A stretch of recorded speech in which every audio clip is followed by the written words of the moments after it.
اليوم جينا باش نتكلموا مع ام ريحانه كالعاده على الطقوس ديال السحر والشعوذه اللي كتوقع في هذه الليالي المباركه. فاذا بنا كنتصدموا بشاب مغربي سميتو يونس، باقي يعني شاب زوين وسيم في مقتبل العمر ديالو. اش جاي يدير؟ جاي يصايب الشرويطه عباد الله. ودابا انت جاي تصايب هذا الشيء ولدي، ما حشمتيش في هذه ليله القدر هذا. من جاي بعدا باغي تخدم؟ واحد الدريه كنبغيها بزاف. مراتك؟ هي مراتك ماشي واحد الدريه كنبغيها بزاف. مراتي.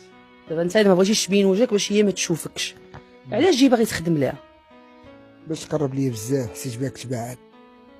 شرح لينا اكثر باش، حيت انا على ما عاودتي لي وعلى ما عاودت لي مريحانه انك مزوج بواحد الدريه لا تكاتبتي انت وياها وهي كتعيش برا وبغيتيها باش تديك حيت هي تعطلت عليك ولا تقالبه عليك وجهها.